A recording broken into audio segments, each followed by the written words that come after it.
Thank you. Thank you. Good afternoon. Good afternoon and welcome to Read650, Thoughts of Home, True Stories of Leaving, Longing, and Rediscovery. I'm Read650 founder and editor Edward McCann, and Read650 takes its name from the maximum word count for submissions. 650 words translates to a 5-minute spoken word piece, and that's the length of all the pieces that you're going to hear today. It is this very special Hudson Valley edition of Read650 is streaming live from the Cunneen-Hackett Art Center in Poughkeepsie, New York, and we're very proud to be part of this year's annual Big Read celebration funded by the National Endowment of the Arts and the Poughkeepsie Public Library District and our sponsor, the Hudson Valley Federal Credit Union. I thank everyone here in the house for coming out to support good writing and the spoken word.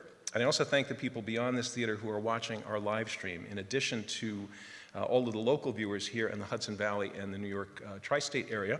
We are joined right now by viewers that we know of in California, New Mexico, Colorado, Illinois, Georgia, North Carolina, Florida, and Washington, D.C., as well as our friends in Japan, Sweden, Switzerland, and the UK, and one very faithful viewer off Australia's southeast coast in Tasmania, and as many of you know, that would be my cousin Janice. So let's also welcome Janice to the live stream.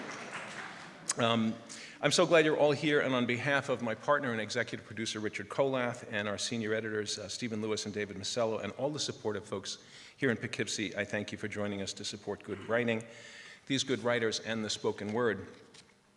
It turns out that Dorothy was right. There is no place like home, and one way or another we are bound always to return, because home, it's where the heart is, home is where you make it, and home is where you come from, for better or for worse.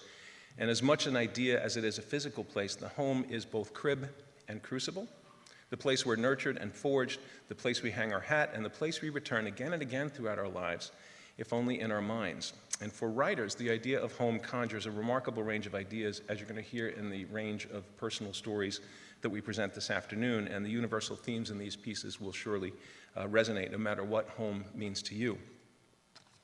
Mark Twain once wrote, "I am sorry to write you such a long letter. I didn't have time to write a short one." And all the writers whose work you'll hear this afternoon have risen to the challenge of compressing and distilling their experiences into a tight, taut frame of 650 words, and that's 2 double-spaced pages. And as the writer Anthony Murphy recently said, Read650 is where Dickens and Twain would be if they could pare themselves down to 5 minutes. So let's get to it. We're going to begin Act 1 with Judy Linville. And Judy has lived in Staatsburg, New York for over 40 years, where she and her husband Bob raised their 2 children. She's a former middle school English teacher who retired as a building principal, and she's recorded personal essays on Northeast Public Radio and published a book of oral histories titled Reflections, Staatsburg, Not Just a Place to Live. Judy enjoys being a grandparent and a community volunteer, and she joins us this afternoon to present a future home. Please say hello to Judy Linville.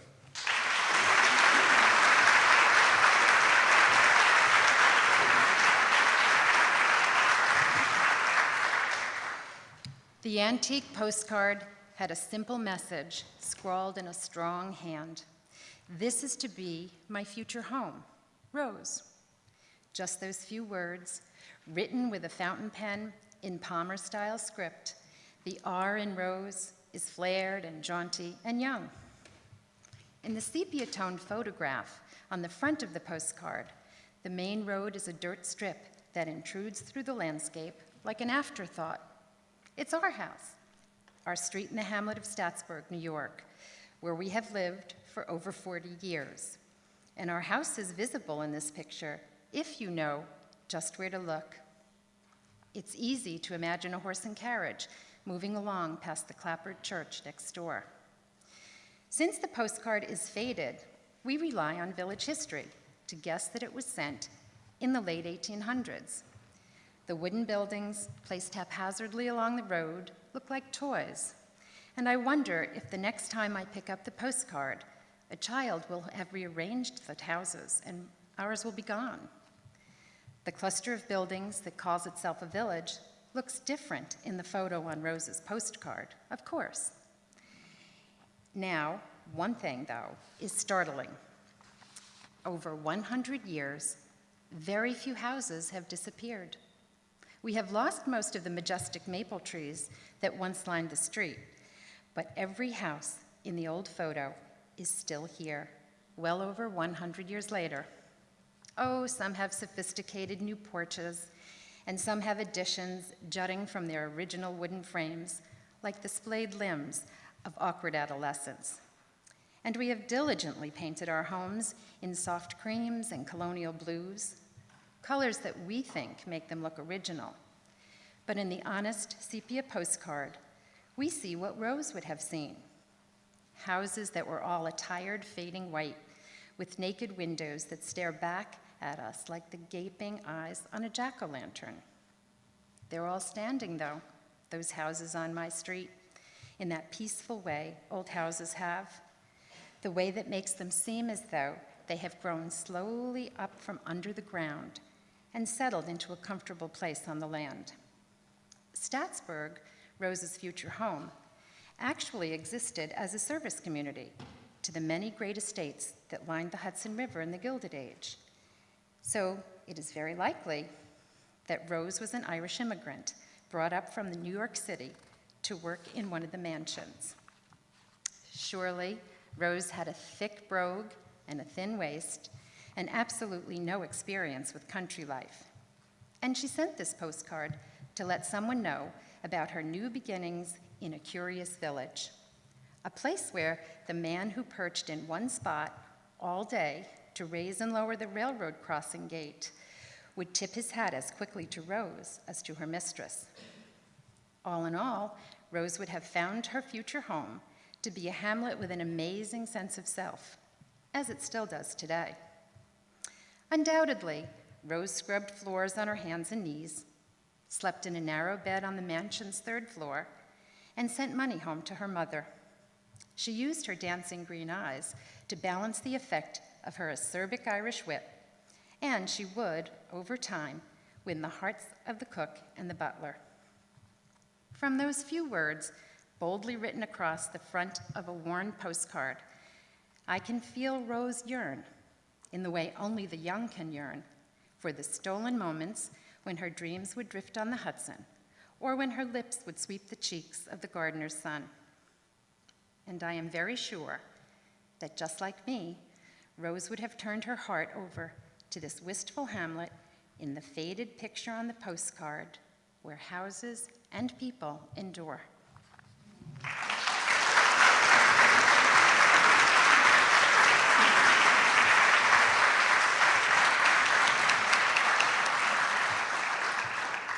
Rick Oestreich has been interested in geology and environmental science, and his childhood hobby, collecting rock and minerals, led him to a career in geology.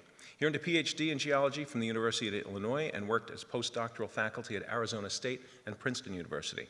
He's co-authored 9 scientific research articles and authored many articles for general readership, though in recent years, he's been working on children's books about science and nature. Rick has taught a variety of science and math courses at several colleges in the Mid-Hudson Valley, and for years has led nature and geology hikes for young students through the Fresh Air Fund. He's here today to read his personal essay, Linwood Avenue. Please give a warm welcome to Rick Oestreich.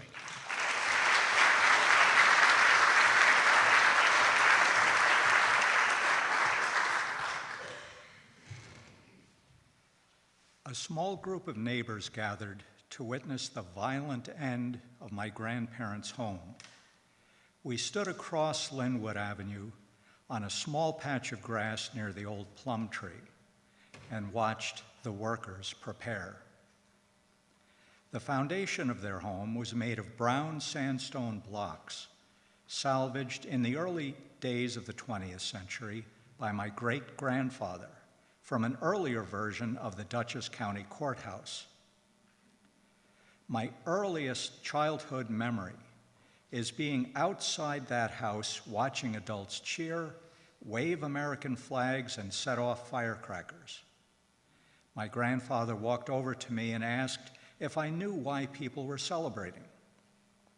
"Yes, there is a new flag," I said. He asked if I understood why there was a new flag. "Yes, because now there are 50 stars, since Alaska and Hawaii are states," I replied. My grandfather smiled and patted my head. My fondest memories of the house were the holiday feasts, populated with a variety of relatives, which now seem like the Norman Rockwell painting, Freedom from Want. I also recalled my grandfather's large vegetable garden and the fruit trees around the house, apple, cherry, pear, and plum. He grew different things each year depending on his whim. I recall crops of sweet corn, potatoes, pumpkins, and more. He ate some of the produce and gave away the rest. I remember my grandmother handing me a large empty bowl and saying, "Pick me some cherries and I'll make a pie." Later, a cherry pie warm from the oven appeared like magic. I also remember the keg of dark German beer my grandfather kept on tap in his basement, along with a sign that proclaimed, "Minors will not be served." Because I was a wise guy, I complained that I wasn't a miner. I had never been in a mine. The workers were now ready to begin. One climbed onto the bulldozer and started the engine. He put the dozer in gear and slowly advanced towards the building. When the blade of the bulldozer struck the sandstone blocks, the dozer stopped abruptly, but the steel treads continued to turn. A murmur of approval rippled through the neighbors watching. A lady complained, "How can the city take someone's home and knock it down?" A man nearby tried to explain the concept of eminent domain.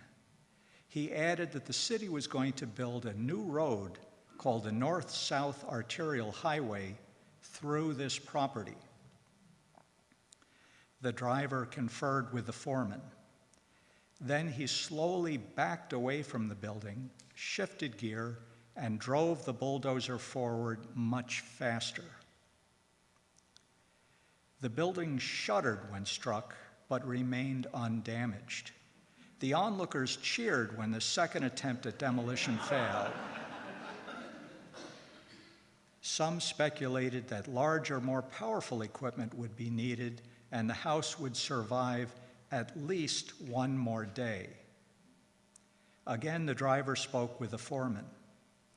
After a long and animated conversation, the driver turned the dozer so it was facing away from the building and turned off the engine. The excited onlookers were optimistic and wondered how long it would take to bring in more powerful equipment. Then, a long chain was produced, and workers threaded it through the first-floor windows. Both ends of the chain were connected to the back of the bulldozer. And it pulled. Pulling the chain caused the first floor to buckle outward and the second floor to collapse downward. In resignation, the neighbors began to drift away. None wanted to watch as the broken remnants of that fine old home were humbled further. Months later, the city of Poughkeepsie decided to change the location of the new highway. Instead of passing through Linwood Avenue, it would go through a nearby forest. My father salvaged a few sandstone blocks and incorporated them into a stone wall. And the medical building at 7 Fox Street now stands where my grandfather's vegetable garden once grew.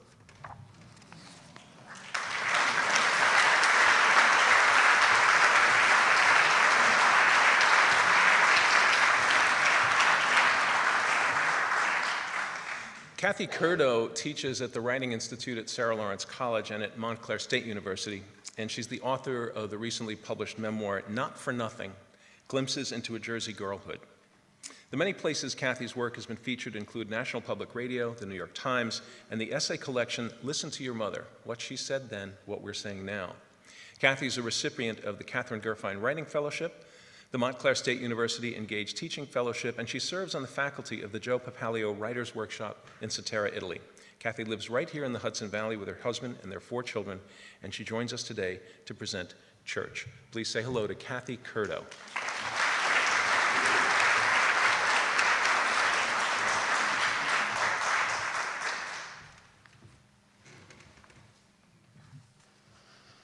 I'm a confused Catholic.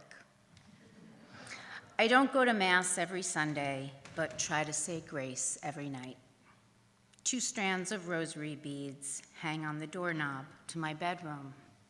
One was my mother's. The other I bought in Palermo on my honeymoon from a tiny old lady on the street who sold saint statues and rosaries. I pray to St. Anthony when I lose stuff. Occasionally, I say a Hail Mary or an Our Father and hope for one of 2 things to happen: to feel the soothing rhythm and predictability of the verse, or to be transported back to the late 1970s and my hometown on the Jersey Shore. Here's what I see. My mom and I in a pew at St. Joseph's Church. It's 5:30 Mass, Saturday night. I dream pray about the new earth shoes or burgundy corduroys I'll pick out at Grant's department store later that evening. I dream pray about boys and about understanding things people keep telling me I won't understand. Back then, we had a Saturday routine: Mass, Grant's, and then a fishamajig at Friendly's or omelets at the diner. My father went out on Saturday nights. We didn't ask where, we didn't ask with who. He goes his way, we go ours, my mother said, in between lipstick touch-ups and coupon cutting. Like it was for my mother, too, many of my views clash with the Vatican. Still, I sit quiet and alone on some weekday afternoons in the big church in my small town. A gleam, I watch the sun poke through its stained glass windows. A gleam like that can sometimes turn a day, a week, or even a life around. And if it's a particularly clear ray of light, I grab a notebook and try to make sentences that matter. What I'm not confused about, though, is the value of reckoning with where I come from. That kid in earth shoes dreamed of escape and of knowing. These days, my destination is the page. Writing is reckoning, all right. It's taking 1, 2, or 100,000 ideas and tossing them onto a blank sheet of paper, hoping that at some point during the morning or the heavy hours of the night, a groove will take hold and build traction. Depending on how late it is or how loopy I am, dorky angels in reading glasses or celestial superheroes drinking strong black coffee may visit, and then expect miracles. Speaking of faith in unlikely miracles, let's go back to Jersey. On dry days when the reckoning looms and when the words don't land on the page like I want them to, and all my good ideas are hung over, I turn to another mantra of my mother's that I've made mine too. Go home, have faith, and be patient. If the timing is right, I cross the Hudson River and find a different kind of church, a New Jersey diner. I nestle into a booth and order a cup of coffee, 2 eggs over light, buttered rye toast, and home fries. I watch, listen, maybe even dream pray. Inevitably, they arrive, glimpses of tenderness and tragedy, a waitress with a magnificent hairdo and a Hello Kitty pen, a sticky-faced baby tossing dime-sized pieces of pancakes on the floor, the frail hands of a very old man cutting his wife's bacon, breakups, tears, doubled over laughter, human beings, being, angels, coffee, superheroes, New Jersey. It's a sometimes misunderstood place, home to sometimes misunderstood people. So I consider being born and raised there one of the reasons I write. I think you tend to write about things you're trying to sort out, Bruce Springsteen says, king of the misunderstoods. And, like the boss, I may have been born to run, but I'll never stop going home.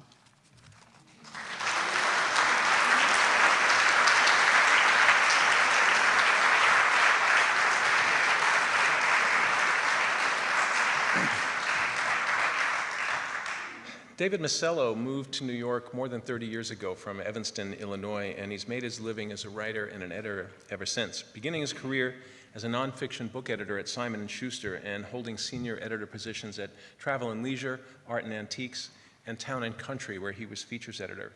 He's currently executive editor at Milieu, a magazine about design and architecture, a widely published essayist and poet. His pieces appear in the New York Times, Wall Street Journal, Best American Essays, and numerous literary and art magazines, and his plays have been performed by several companies in New York and Los Angeles. The author of 2 books about art and architecture, David teaches writing courses at Sarah Lawrence College, and he returns to our stage today to present Souvenirs of the Emperor. Please welcome back David Mazzello.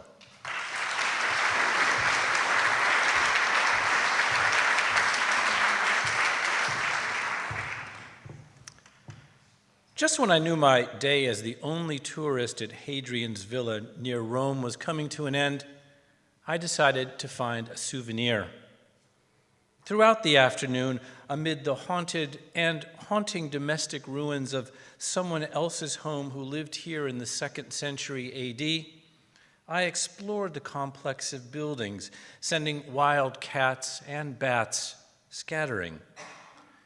I'd considered pocketing a fist-sized piece of the crumbling Terme Grande or main bath, but knew better than to remove anything from someone's home, ancient or modern. While sitting by the dining hall where Emperor Hadrian had eaten meals like any homeowner, petting his adored dogs, all entombed on the property, and pining for his lost love, Antinous, I realized I was in the shade of an olive tree, dense with black teardrops of fruit. I decided then my souvenir of the villa would be finger-length branches, one for me, others for friends and my parents. Suddenly, during my inspection of the trees, a white and brown dog appeared. I called her in Italian, and she galloped over, hurling herself into me, crossing her paws over my outstretched arms, licking the salt from the backs of my hands. She positioned herself against my legs as if magnetized to me. I patted her skinny, firm sides, her coat silky and warm from her day in the late fall sun. I followed her on her explorations into Corinthian columned temples, beneath exclamations of rocketing cypresses, to aqueduct-fed pools from which she lapped. When I called her, she'd turn, furiously wag her tail in acknowledgement, but it would quickly droop, and she'd continue on what seemed a purposeful journey. She was content with the affection I'd shown, polite enough to let me know she was grateful. Longer ago, a different trip. As a student backpacking through Europe, I came to the windy port town of Brest, France. June, the city was in bloom. The walkways pointillist canvases of fragrant pink and white cherry blossom petals. I decided to call my mother because I was homesick. I fed francs into a payphone until I heard the rings in my boyhood home in Illinois. I knew, too, she would be feeling as I, alone, a silent Sunday. Only months earlier, her marriage to my father had ended. The final act involved a scene I wish I hadn't witnessed. It was a weekend afternoon, and my father told me to back out my mother's car so he could pull his from the driveway. He was going out, he said, wearing coat and tie. At the wheel of the idling car in the street, waiting for my father to emerge from the house, I watched instead my mother, clad in a bathrobe, trace the pathway from the front door to his car. She carried a hammer.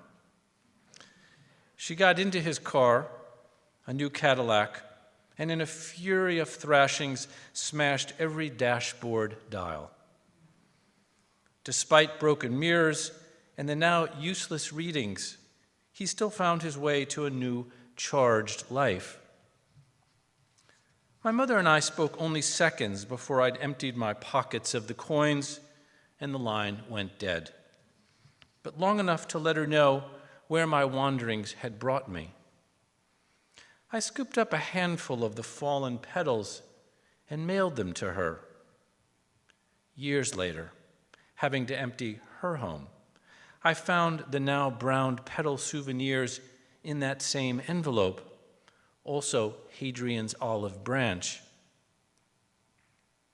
At the villa exit, the dog appeared to be waiting for me.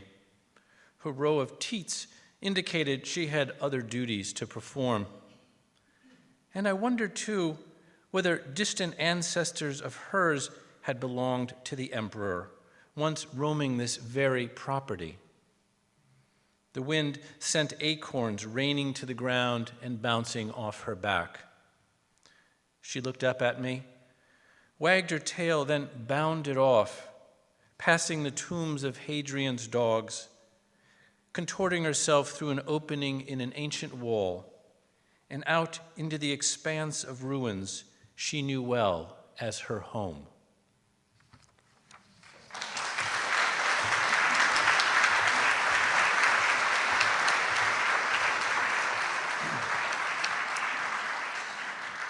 Sarah Bracey White is a writer, teacher, and arts consultant. She earned degrees from Morgan State University and the University of Maryland and was an inaugural fellow at the Purchase College Writer Center. Her published works include Primary Lessons, a memoir, The Wanderlust, a South Carolina folktale, and Feelings Brought to Surface, a poetry collection.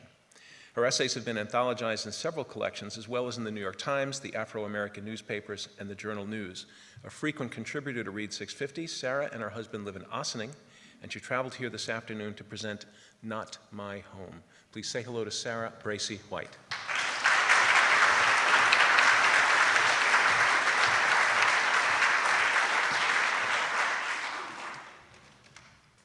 Home is supposed to be the place where you're loved, nurtured, and occasionally chastised. For the first 5 years of my life, I lived in just such a home, one I shared with my mother's oldest sister and her husband, who had joined the Great Migration north to Philadelphia in search of a better life. I had my own bedroom in the 4-bedroom row house they owned, a closet full of pretty dresses, and plenty of toys. Our whole bathroom had a porcelain tub with hot and cold running water. Each day after dinner, my aunt would give me a nickel, and I'd walk to the corner drugstore, climb up on a bar stool at their soda fountain, and order a vanilla ice cream cone. They told me that if I worked hard, I too could have what they had and more.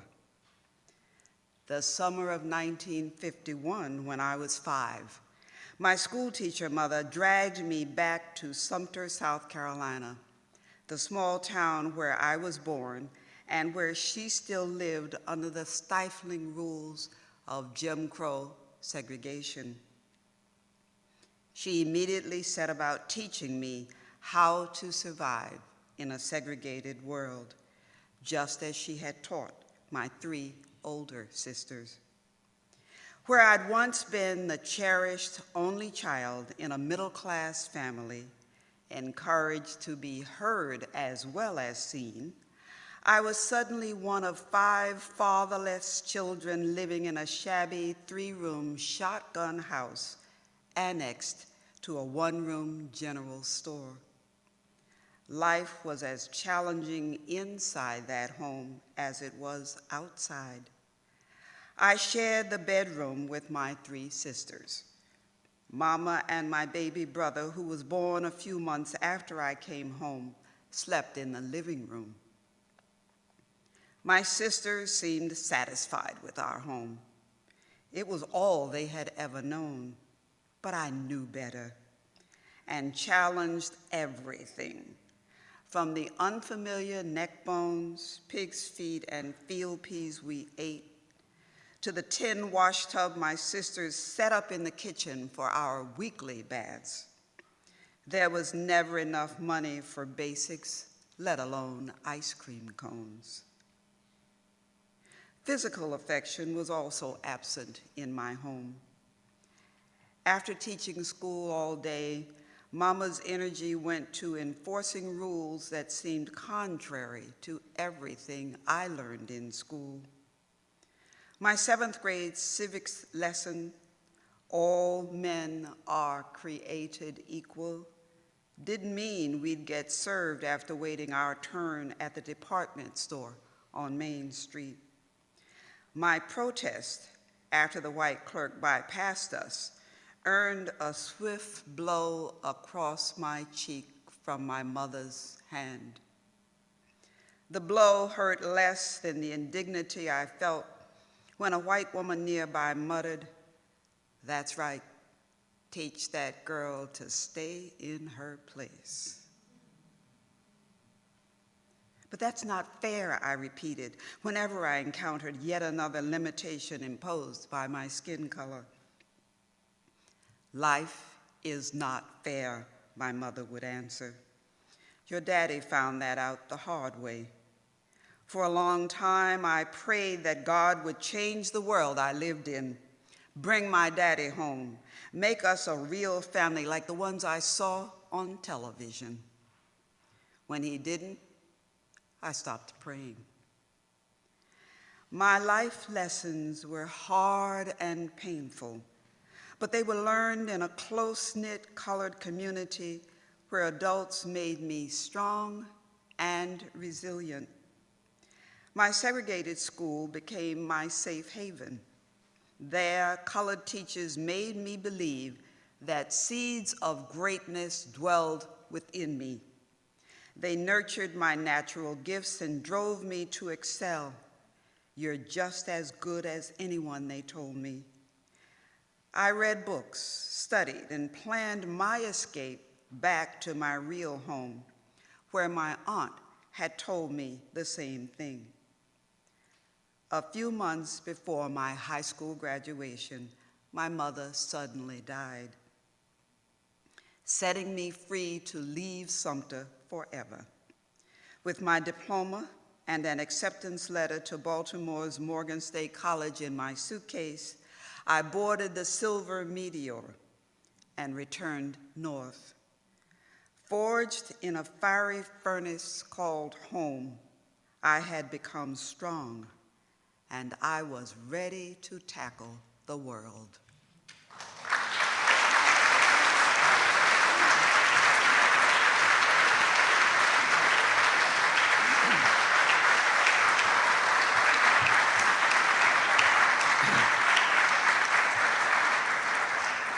John Gredler has been published in Narratively, Atticus Review, The Sun Magazine, Westchester Review, and other publications.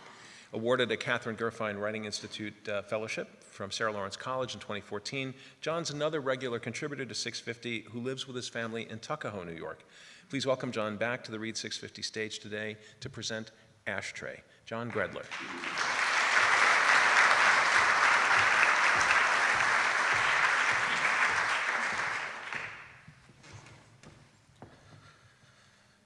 The day after, it was like nothing had happened.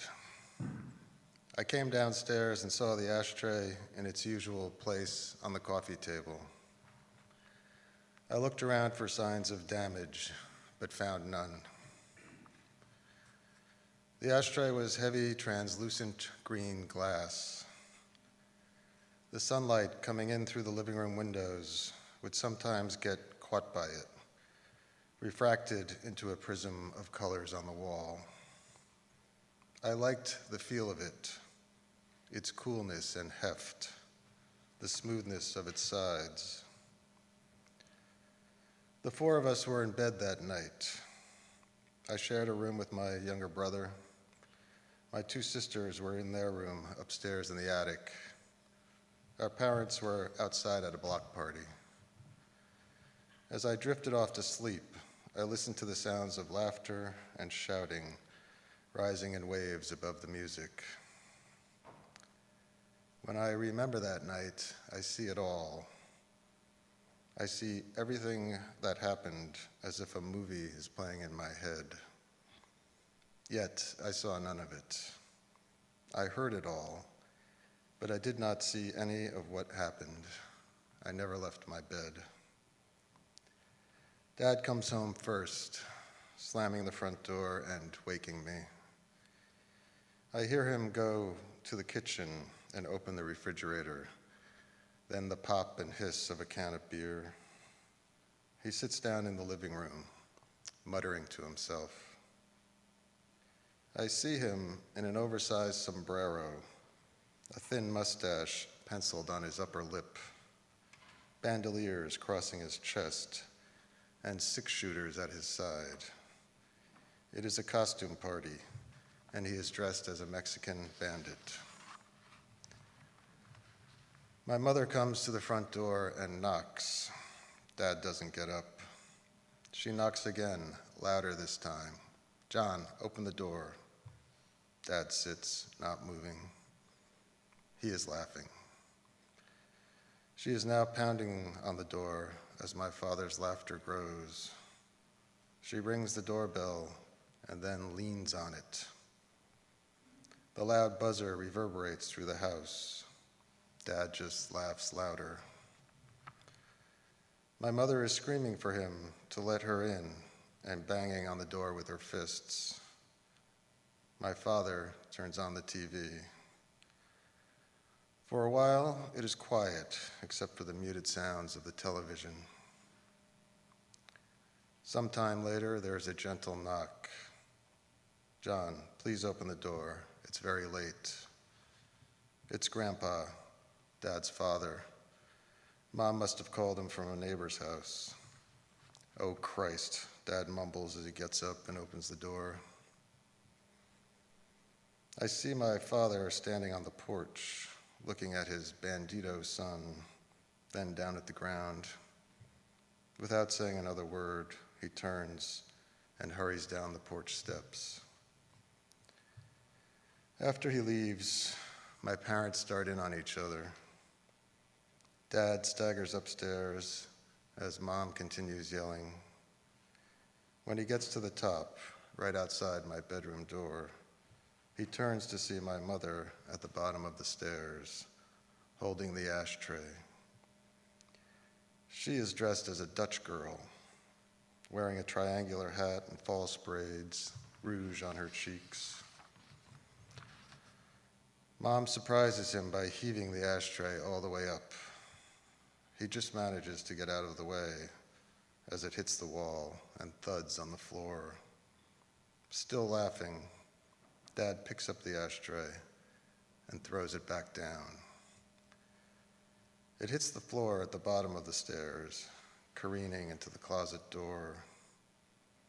She throws it again, and he tosses it back, sending it tumbling down the stairs. They hurl it back and forth until both of them are spent. My mother stays in the living room, smoking cigarettes. I can see her on the couch, the room blue with smoke, her hand shaking as she stubs out another lipstick-stained Salem into the glass ashtray.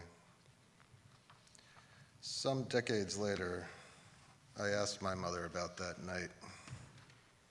Of course I remember, she said. I was locked out of my own house, and not one of my 4 children would come down to let me in.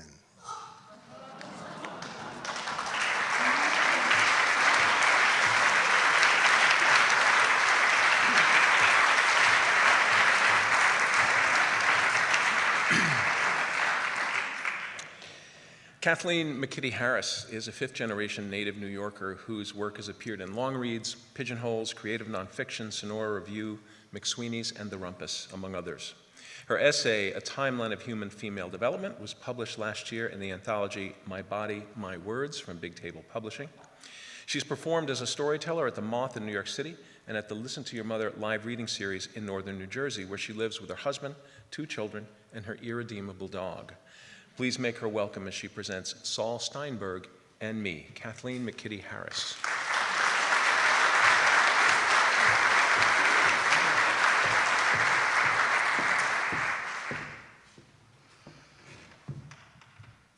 When I was a kid, my parents went to weekly analysis, not couples counseling, which they actually needed, but separately as individuals to a husband and wife therapist team in Great Neck, Long Island.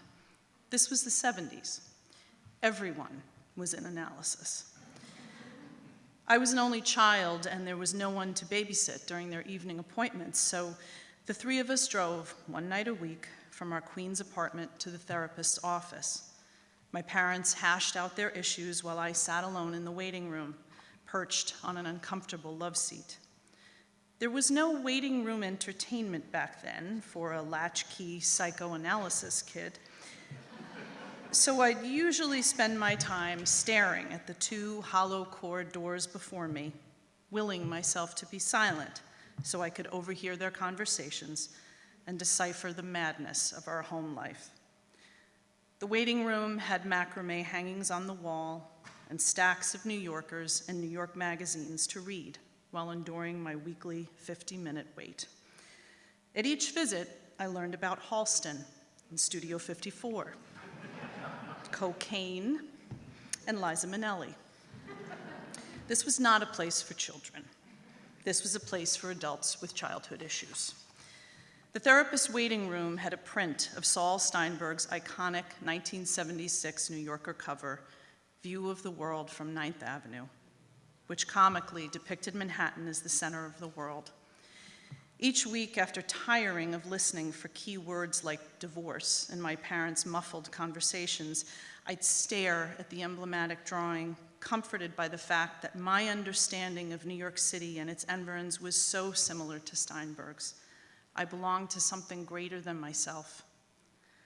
I was a native New Yorker, as were my parents and my grandparents, and in some branches of our family tree, my great-grandparents and great-great-grandparents. For generations, we had known nothing but the perimeters of Manhattan and its outer boroughs. Like most working-class New Yorkers, we hadn't traveled far, save for a trip upstate or out to Jones Beach. We had always hailed from here and always planned to be so. I thought that this was my unique perception of New York. I didn't realize that this was actually a shared belief for millions of New Yorkers. I, too, envisioned Midwestern and West Coast cities as amorphous lumps on the American landscape. Surely none of them, not Chicago or Dallas or San Francisco or LA, would be as majestic as my beloved Manhattan. I couldn't fathom faraway countries or distant oceans. It was probably a defense mechanism, but they were entirely unknown to me, just odd topographical shapes on pull-down maps in my childhood classrooms. I never dreamed that I'd travel anywhere. I didn't think I needed to. Such was a native's creed. What intrigued me most was the thin beige strip that signified New Jersey on Steinberg's map. Its rendering seemed painfully accurate. Jersey was a death sentence for my family, an exile on seemingly foreign shores. My aunt and uncle, native Brooklynites, had bought their first home there after years of apartment living, and my family was still in mourning. Jersey had sprawling lawns and farm stands and a greater sense of safety than 70s-era New York could ever promise. But there was no there, as Gertrude Stein once wrote. We simply didn't trust it. I now have a framed print of that New Yorker cover in my office, where I write about my Queens childhood and my Irish Catholic upbringing. My parents divorced after 36 years of marriage and many therapy appointments. No one in my family lives in the 5 boroughs anymore. I've traveled far. I've lived on both West and East coasts. Ironically, I now live in that thin beige strip called Jersey. Yet this former city kid still clings to Steinberg's thesis: Manhattan will forever be the center of the world. Thank you.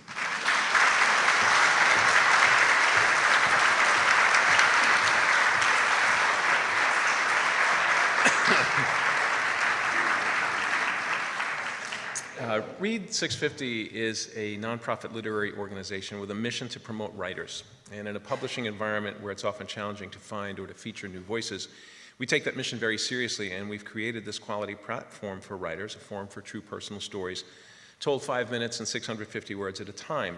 And these are not open mic shows. There's nothing random or improvisational about what we do. We place a strong emphasis on the craft of writing. And the submissions featured on our stage were selected and vetted by an editorial committee of essayists, novelists, memoirists, journalists, and playwrights. And that's all before they make it to our copy editor.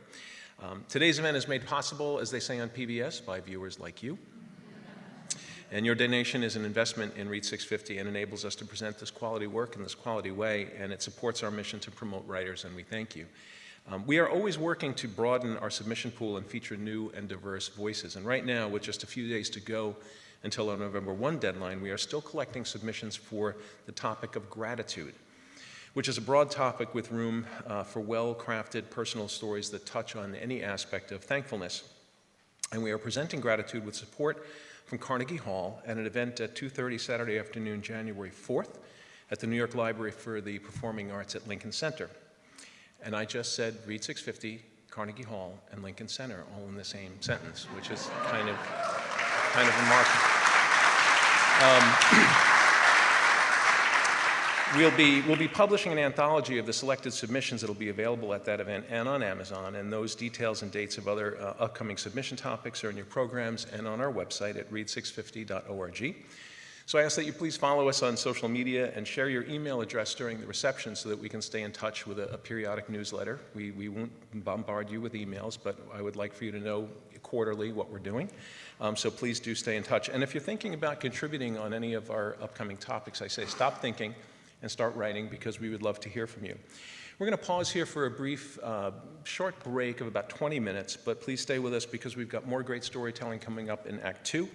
And for our Facebook and YouTube live stream viewers, we have selected 3 audience favorites for you from our video library, and we hope you enjoy them. So now please stretch your legs, wet your whistles, check in with your phones if you must, and join us back here in about 20 minutes for a great second half. I'm Ed McCann, and this is Read650. Thank you.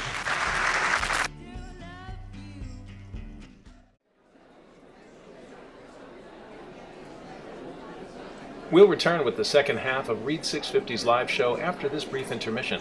While you wait, here are a few favorite performances from our Read650 archive.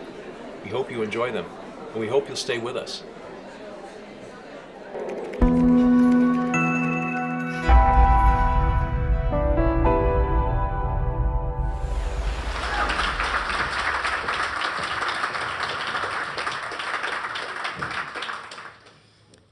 Raising kids isn't cheap. At first, it's just the basics, like shelter, clothing, and food, but it quickly spirals out of control into music classes, their own seat on an airplane, and many, many pairs of subtly different cleats. The first time I saw the price of 6 weeks of summer camp, I gasped and briefly considered hanging out with them myself. Then there's a point when teens need actual cash. Their social lives no longer happen on the playground. They meet up with their friends at and around places that sell pizza and snacks, and without a few bucks, it's technically considered loitering. They don't need a lot, but it's at this stage that a parent starts to feel like there's a hole in her pocket. Which brings me to my big news. My kid got a job. Like for money. I'm trying to let this inevitable but totally unanticipated event sink in. At the most basic level, I'm blown away that he's going to be spending the day doing something that I'm not paying for. It's like he's going to free daycare and coming home with a pocket full of minimum wage. The best part, while he's at this place for free, plus salary, he's going to learn what $20 means. He already knows what it buys, 8 slices of pizza, a trip to the movies, or the price of the basketball he just lost. Frequently, it's just one slice of pizza, the change from which gets crumbled into his pocket, only to be found and kept by me on laundry day. Any which way, a 20 goes pretty fast. What he doesn't yet understand is where that $20 comes from. A person with a job quickly learns that a trip to the movie costs nearly 3 hours of work. Specifically, he's going to have to fetch beach chairs and umbrellas in the hot sun for 3 hours in order to go to one air-conditioned movie with popcorn. This watershed learning experience, it marks the exact moment when people get a little pickier about the movies they choose. This $20 lesson is one of the many, many things that you can't teach your kids through talking. I tell them about pre-tax dollars and Social Security contributions, and they gave me that look I give people when they talk about grandchildren. I get the concept, but how is this ever going to apply to me? Only the experience of gazing at that first paycheck and thinking, wait, that's it? Can teach you what $20 really is. My mom did not have a hole in her pocket, so I got my first summer job at 14. In 1984, we weren't bound by things like working papers or the truth. I walked into a local store and I asked if they were hiring for the summer. When they asked my age, I replied, "How old do I need to be to get this job?" I thought it was a fair enough question. In this way, I worked through high school summers, folding sweaters, then scooping ice cream, and eventually answering phones. And these are all skills that I brought with me into adulthood. It was the office jobs, though, filing stuff, that really made me think about the future. Cooped up under the fluorescent lights, breathing the recirculated air, and watching the clock move backward, I realized that money isn't easy to get. I started to understand how much of someone's life is spent working and the importance of finding a job you enjoy. I had no idea what I wanted to do with my life, but I knew it wasn't putting other people's stuff in alphabetical order. It's ironic how much time and money I spend giving my kids experiences, when the best ones are those they can go out and get themselves. Oh, and the best part, they're going to feed him lunch.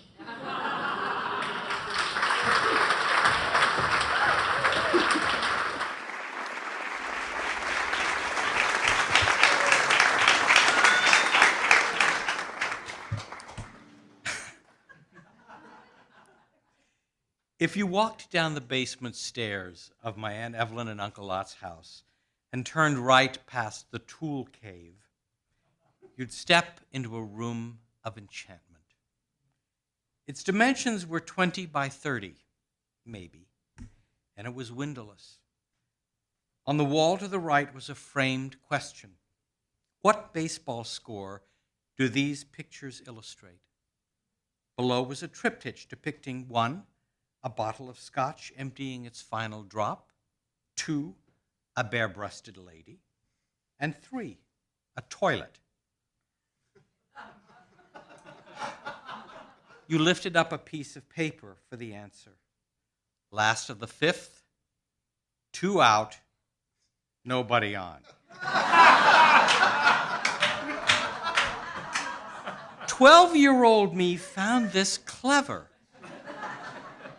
Besides, it was the only time I was allowed to look at a pair of naked boobies without my mother pulling me away. I could look at them again and again. I could ponder. At the far end of the room stood a little bar with lots of glasses Uncle Lot called highballs. Above was a photo of Evelyn and I standing on the deck of a cruise ship embarking for Bermuda with all of Evelyn's rich widow friends. Nearby was a glass painting of a waterfall, and if you plugged it in, something behind the glass would turn, and the waterfall would look almost real. There was a button that you were to push if you had any complaints, except it had a little hole in its center, and when you pushed it, a needle came out and stuck you in the finger. Best of all, there were 2 nickel slot machines. My sister and I would ask Uncle Ott for nickels whenever we visited, which as a family was only on Thanksgiving. Ott was bald, fat, and jolly, and would sing "I'm Forever Blowing Bubbles" in a beautiful tenor voice. But Evelyn was distant. Thanksgiving consisted of their grown children, my older cousins, and their grandchildren, and us. I was in between. I had to play with the youngers in the bar while the grown-ups had highballs upstairs and laughed. After turkey, I got into political discussions with my older cousin Joe, who was conservative and made me feel stupid and angry. Once my younger cousin Chris punched me in the stomach. I never fit in. Kind of like the bar. The house was tidy and tasteful. Not the bar. It had a painting of 9 dogs standing upright waiting to pee in a fire hydrant. It had a painting of 6 dogs playing poker. It had a little mechanical hobo that if you pushed a button would dance and hold out his hat for a tip, and another with a doctor who would drink from a bottle and then pretend to operate on someone, his nose glowing red behind the surgical mask. When I was in high school, Aunt Evelyn had an operation that removed part of her brain. She was never sure who I was after that, but she was nicer. None of her rich widow friends came to visit. There were no more Thanksgivings. One January, rewiring something under the sink, Ott electrocuted himself. Evelyn went into a nursing home, and whatever mind she had left sailed to Bermuda. The house was turned into apartments and sold. I never visited the bar again. A few years ago, on a trip back to my hometown, I went to pick up a peach pie from a lady who baked them in her home. It was Evelyn and Ott's home. And when I told her who I was, she invited me inside. She and her husband had lovingly restored the house. It was tidy and tasteful. And when I asked her if the bar was still in the basement, she smiled and said, yes, it was. This made me happy. As happy as last of the fifth, 2 out, nobody on. As happy as if I had just had a highball.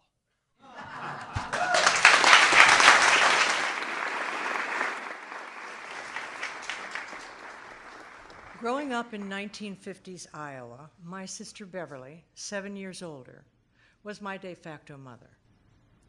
It was Beverly who sustained me through childhood tragedies, like my beloved parakeet's death when I was 7. She took the sting out of a grade school bully's cruel words, taught me how to make doll clothes from pastel flannel and satin ribbons while sitting on her big double bed. And when I mastered playing piano, we made music together. I would accompany her strong soprano voice, opera arias, Broadway tunes, church hymns. After she married and moved to Cedar Rapids, I married too, but I didn't stay in Iowa. I moved 1,000 miles away to Philadelphia. Time, careers, petty jealousies, foolish misunderstandings, all of those eventually replaced our harmonies with silence. And I watched from a distance as sips of wine became her solace against the discordance of everyday life. Eventually, Beverly stopped singing, not in a church choir, not in an a cappella group, nothing. And then, dementia. My sister died last year. Beverly was 75. On the subway platform, the B train rolls to a stop at 81st Street. I step into the crowded, hot car. I'm overdressed, can't move my arms to loosen my wool scarf, no earbuds to create a music bubble, no cell service to check hop stop, can't see the transit map, and can't move anyway in this throng of no eye contact, stone-faced New Yorkers. Why this journey? To see a vocal coach of all things. my new shrink, who I sought out in a last-ditch attempt to find out why I'm still so angry with my dear departed sister, said, "Performing makes you feel heard, connected, so do it." I found Jean through the Open Center catalog. 60-ish, thin as a rail, graceful, articulate, classically trained. She thinks I've got talent, should start auditioning again. Really, Jean? I'm almost 70. For half the lesson, she softens my rigid body using precise Alexander technique cues, her fingertips barely touching my torso, my diaphragm freer with each breath. After a warm-up, I sing Sondheim, or Jerry Herman, or 18th century solos in Italian. Somehow my voice seems clearer, lighter. I'm lighter. For that 1 hour each week, there's nothing in the world but music, something to purge this anger. After the session, I rush out to get the Fulton Street station with only 5 minutes to spare. Above the hum of the morning commute, I hear what sounds like organ or harp music coming from the terminal lobby. I walk up just as a lone violinist begins to play Gounod's Ave Maria. My sister and I love this piece of music, this gem, a masterful combination of much-loved Bach prelude and the soulful melody Gounod added years later. It was always a crowd pleaser when we performed it for family gatherings or local weddings or high mass at St. Joseph's. I lean against a steel pillar in the morning light to listen and remember a summer day when I performed this piece in a clapboard country church. Shutters opened to the surrounding green fields, Beverly's voice perfectly suited for the melody's range, filling every corner. I stay there, transported, slipping on my Ray-Bans to conceal the tears. I'm the sole audience for this pop-up performance. My train comes and goes. I still don't know why I'm so angry with my sister, but I do not walk away. I cannot. Not until the violinist plays the last luxurious B-flat.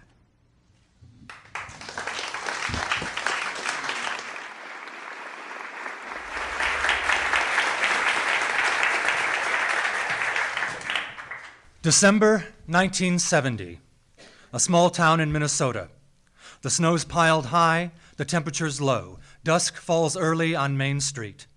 Shoppers bustle in and out of Silverberg's department store, Habbock's haberdashery, Woolworth's, Ben Franklin, and Gordon's Rexall drugs. Rexall, like my grandfather used to sing. I do my shopping at a Rexall store. What they want I got, and furthermore, Jimmy Durante, he prefers it too. We buy Rexall, that's all. How do you do?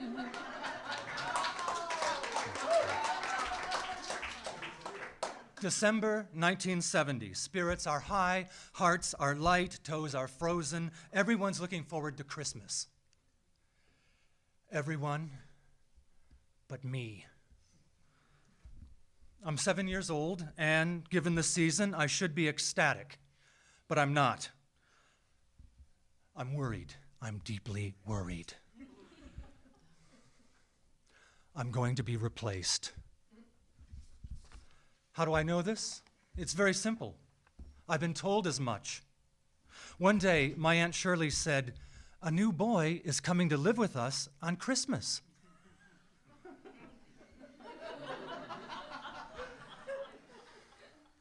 That's all she said. No further explanation was forthcoming. None was needed. I was a good Christian lad, and I didn't question the fact that I must have done something wrong. As Christmas loomed ever nearer, I was consumed by a series of powerful, secret questions. Why was I, the only boy in the house, no longer sufficient? What was my sin? What rule, what law had I inadvertently broken? It had to be inadvertent, for I was a good boy, or I tried to be. Sensitive and shy, afraid of hurting and of getting hurt, there was no harm in me. Or was there? I was treading on dangerous ground. My mother had died in April after a long bout with cancer of the bone marrow. Was I being punished for her death? It was a terrible thought, quickly replaced by one even more terrifying. Was I somehow responsible for her death? Is this why I'm being replaced? It was too much for one mind to hold. I had to put such thoughts aside. I forced them down into the dark place where, months before, I'd placed my mother's death. I could drive away dark thoughts, but I couldn't stop the calendar. Christmas Day arrived, and so did my rival.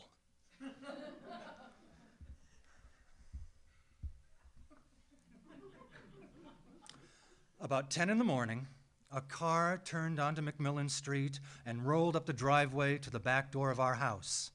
My grandfather and Aunt Shirley left the paper and present-strewn living room to meet our visitor. I waited, sick with tension, sick with worry. Would I like the new boy? Would he like me? Would I get to stay? The porch door opened, and what bounded up the stairs, through the kitchen, nails clattering on the hardwood floor, but an 11-month-old fox terrier. The rest of the day was chaos and noise, running and barking, barking and running, running and running and barking and barking and running and barking and running. And relief. Blessed relief. We had Pete, that's what we named him, Pete, for 10 years. He grew up with me, he became a part of the family. When I was at school, he'd spend the day with Aunt Shirley. Shirley was a retired rodeo girl, a former trick rider and trick roper. The saddle was in the garage, the ropes were coiled and stored in the attic, but she still had the urge to perform, and Pete became her audience. Shirley would sit on the edge of the bed, strum her Sears and Roebuck auto harp, and serenade Pete with cowboy songs. Come along, boys, I'll tell you all a tale, all about my troubles on the old Chisholm Trail. Come a ki-ki yippee, ki-ki yippee, ki-ki yippee, yippee yay, yippee yay. Ki-ki yippee, yippee yay. Shirley never had a better audience. As for me, I remember Pete, the new boy, with fondness. And I often think of something Robert Benchley once said. He said, "A dog teaches a boy fidelity, perseverance, and to turn around 3 times before lying down." Thank you.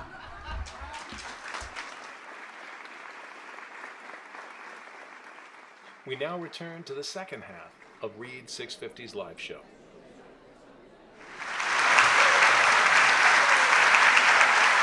I love doing that, by the way. Thank you.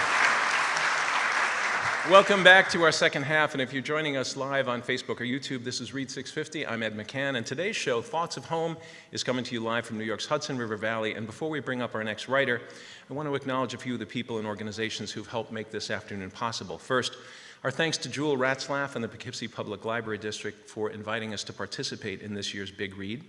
The Poughkeepsie Public Library District offers the community diverse services and programs promoting lifelong learning, literacy, and reading. Their website is poklib.org,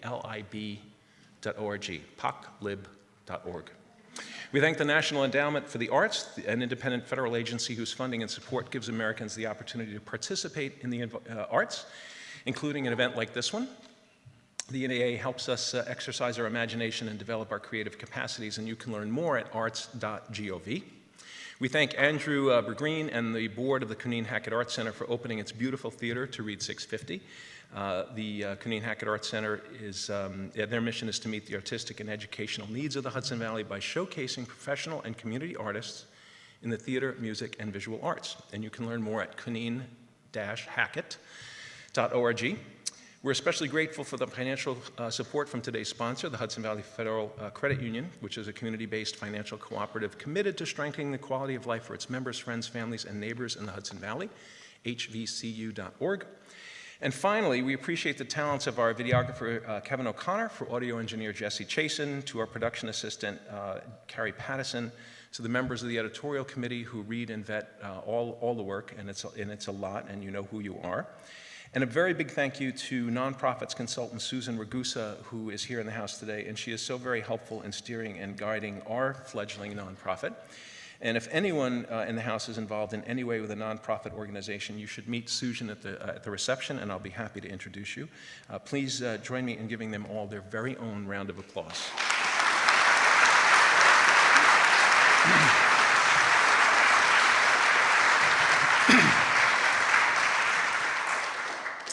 So in addition to our live events and social media and robust website and YouTube channel, another way we promote writers is by making the essays from our shows available in printed anthologies, which are collections of the stories performed on our stages.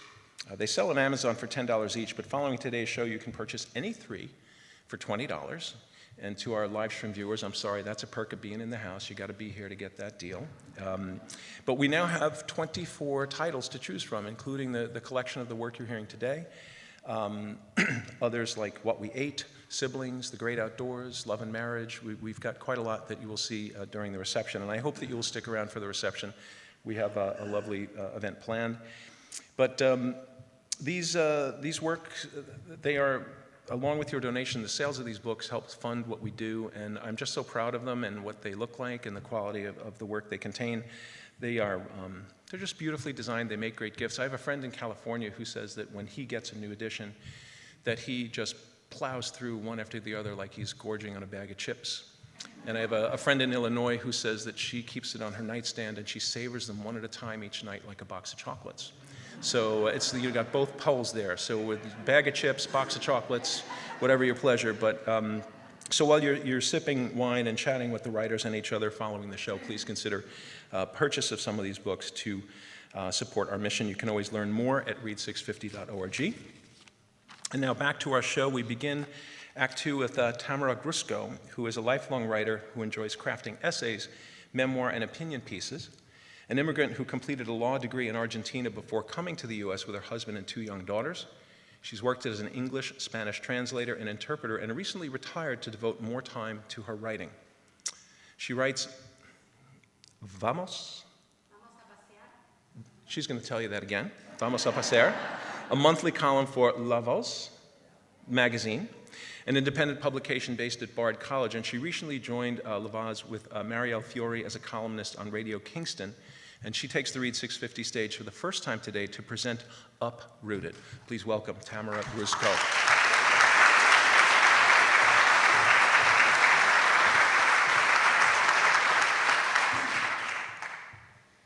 Finally, after more than a year on the market, it was time to close the deal. The attorney piled up the carefully banded dollar bills the buyer had brought in a pretty pink bag. The bag looked like those cosmetic cases some women take on a plane. Nobody sells or buys a home in pesos in Argentina. A couple of hours went by as we counted the thousands of dollars that I was about to get for the home I grew up in. The bank had promised a counting machine, but it had provided a room without an electric outlet. The transaction was complete. The buyers and their attorneys said their goodbyes and left. The pile of money was lying on the long conference table like a kid's game of Monopoly. We all looked at each other. Without any prompt, as if on cue, we all got up and started stuffing packs of bills in our underwear. It was a surreal scene. My 80-year-old mother-in-law was definitely the expert. She was showing everybody how to best position the bills above the tush. God forbid they would start sliding down her stockings. Raul, the realtor my cousin had recommended, was a very professional guy. He told us that once we left the building, we would walk 2 by 2 and watch for each other, just in case something were to happen. My brother-in-law, who is a realtor and attorney himself, was visibly nervous, anticipating the number of blocks we would have to walk together at a discreet distance to bring our cash to safety. Our pockets, bags, shoes, underwear were full of $100 bills. We left the conference room in silence and walked in front of a long line of people that were waiting at the bank's cashiers. They all glanced at us. I tried to look casual. The main city square, with the balcony Evita made famous, is a sprawling area surrounded the main cathedral of Buenos Aires and the Argentinian presidential palace. Men in suits and black attaché cases and skinny women in heels rushed around us. Walking next to Raúl, his eyes darting here and there, made me feel a little safer. At the end of the day, we all sat down for a cortado and a muted cheer. We were all still in one piece.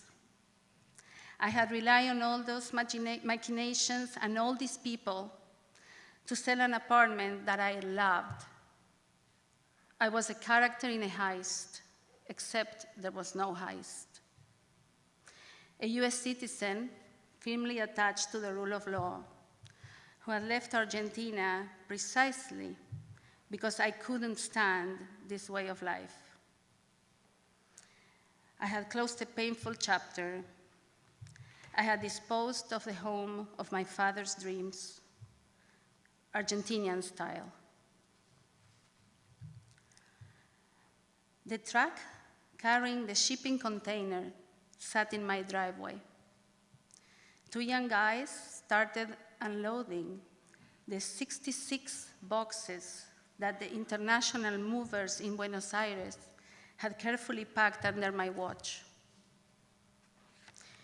The seemingly infinite number of boxes with my father's books, the fragile labeled ones with my grandmother's china, and the larger ones full of family memorabilia I couldn't leave behind. Then, with the help of a trolley, the men pushed a heavy box up the stairs. The 250-pound, 5-foot-tall sculpture my mother had carved rose up from its sleeping pose. The men left. I sat on the couch and stared at the sculpture as she looked back at me. We had all come home.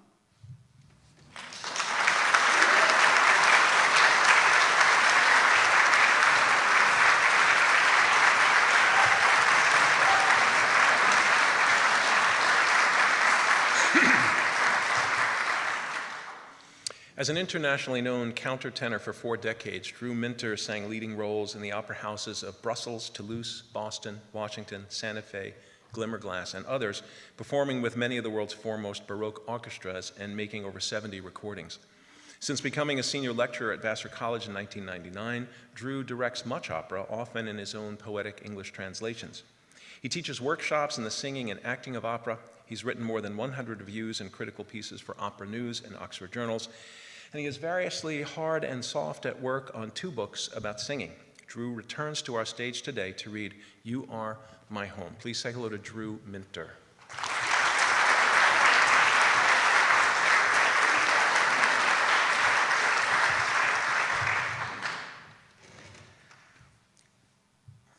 It's what we say to each other to feel close, snuggling in bed after a hard day of teaching. Or after we get the bad news that a friend's cancer has spread and we need to feel safe.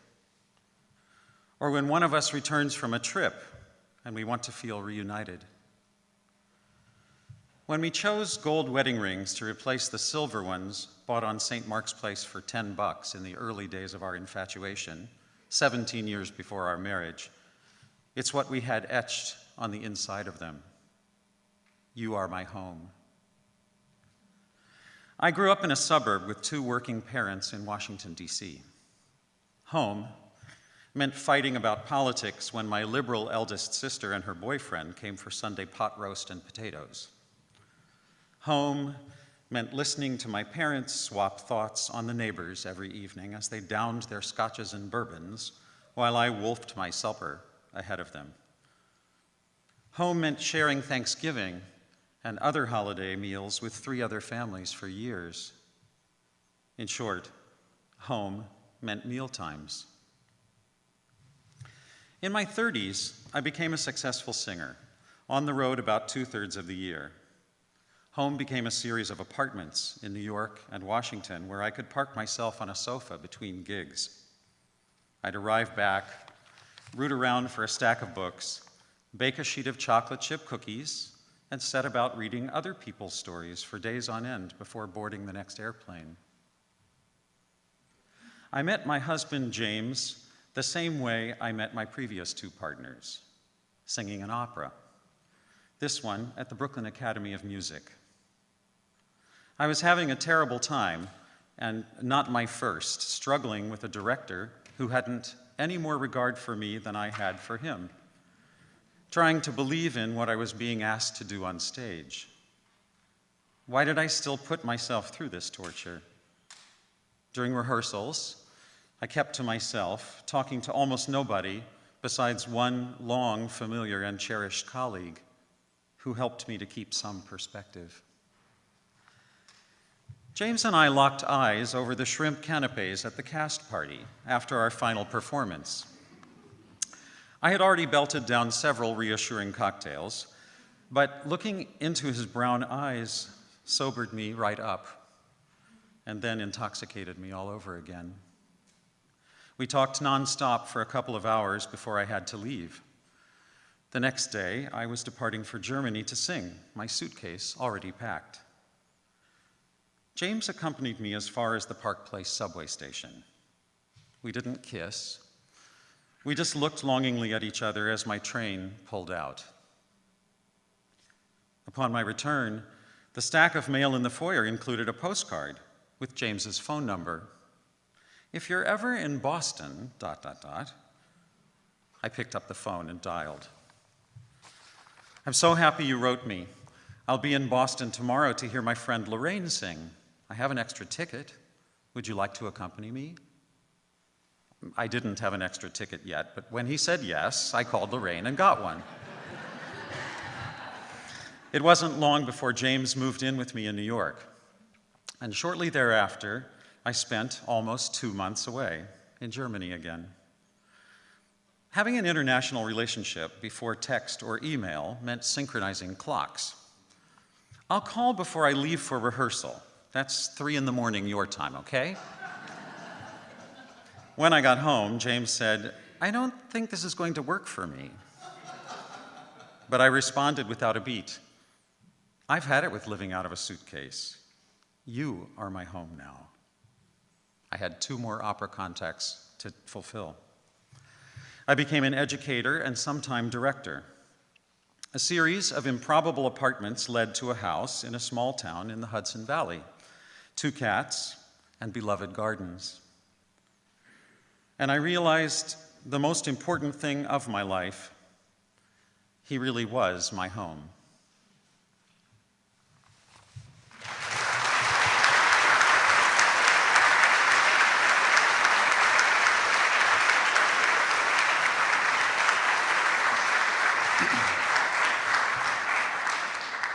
Ellen Nenner was a student at the High School of Music and Art, a piano student at Juilliard, an economics philosophy major at Mount Holyoke College, and she received an MA in urban planning from the New School for Social Research. Formerly a writer and editor at the consulting behemoth McKinsey & Company, Ellen has attended writing workshops in the Fine Art Work Center in Provincetown, and she's a trustee at Master Voices, a not-for-profit performing arts institution that believes that the human voice is the world's most powerful instrument. Ellen's discovered a profound connection between telling stories through music and telling stories through the written word, and she's currently at work on a nonfiction book of connected essays and short stories. And she traveled from her New York City home today to present A Home Away from Home. Please welcome Ellen Nenner.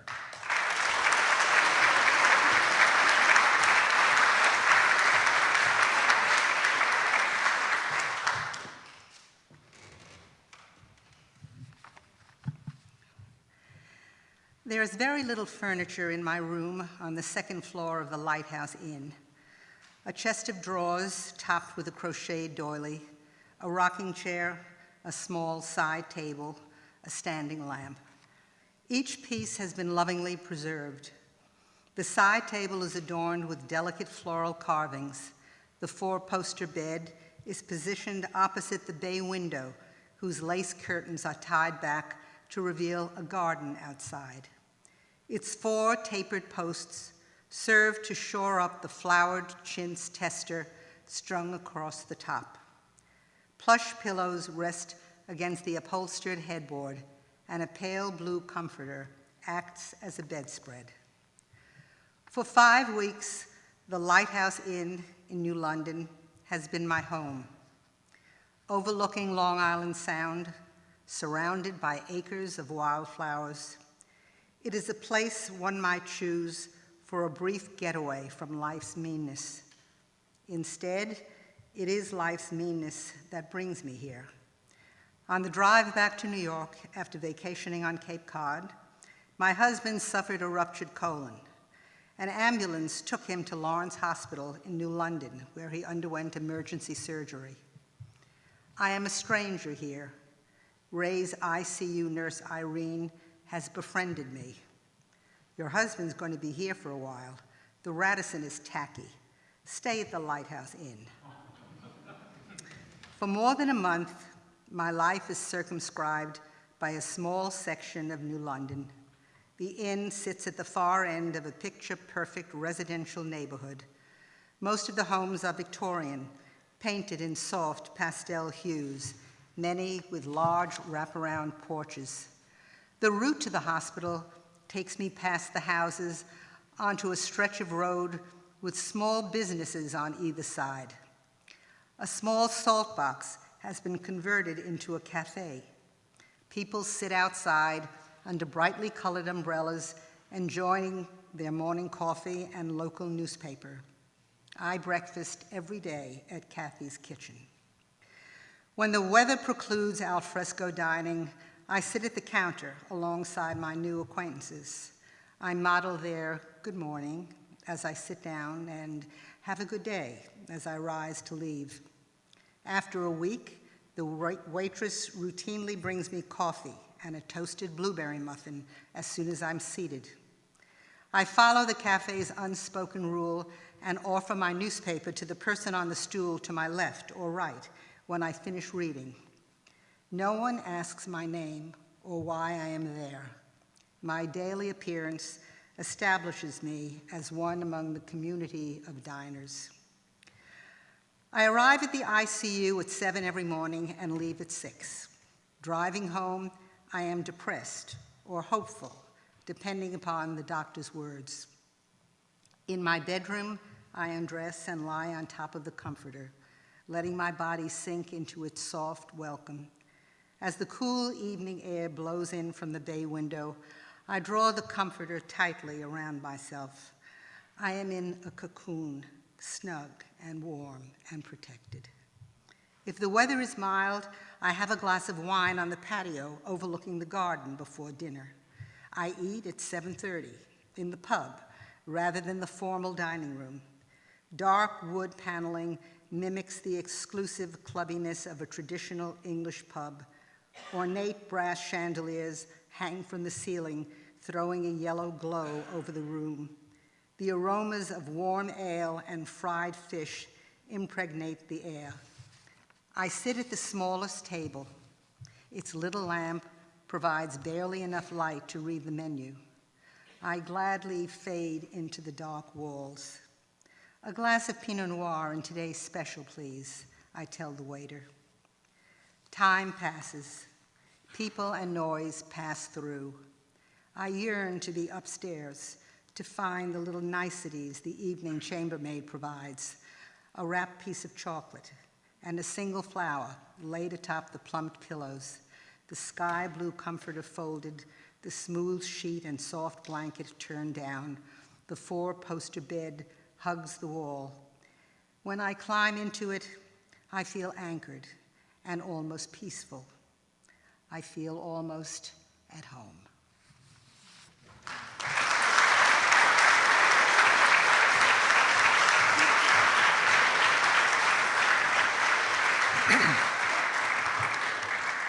Stephen Lewis is senior editor and literary ombudsman for Read650, who divides his time between his writing spaces in New Paltz and Hatteras Island, North Carolina. A columnist at Talking Writing and a member of the Sarah Lawrence Writing Institute faculty, Steve's a longtime freelancer whose work has been published in the New York Times, the Washington Post, Christian Science Monitor, LA Times, and many others. Recent novels include Take This, Loving Violet, and A Hard Rain, all from Cod Hill Press, and you can review his extensive backlist of nonfiction on his website, steveLewisWriter.com. Please give Steve a warm welcome as he takes the Cunneen-Hackett stage to present The Chilly, Enduring Odor of Bear. Stephen Lewis.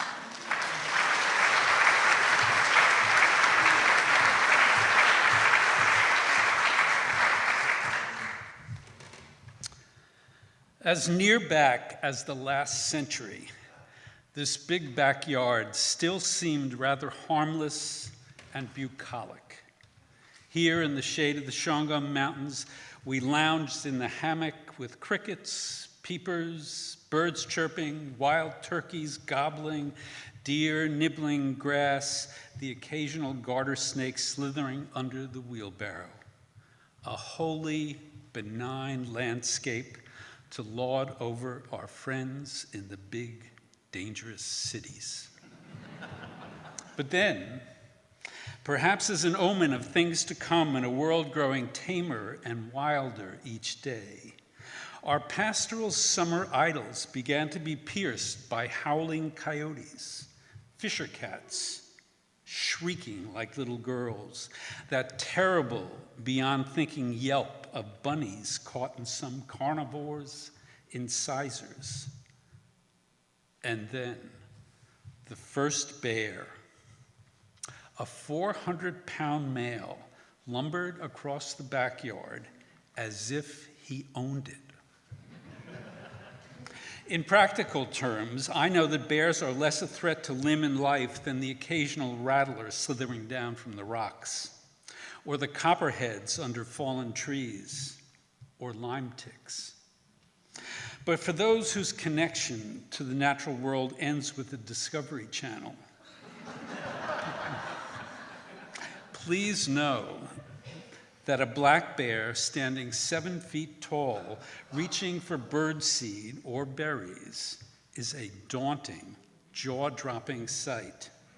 And unlike snakes, he won't slither away, or, like deer, scamper for the tree line when you open the door, or when you bang pots and pans, or when you stand as tall as the ranger advises to make your own territorial stand.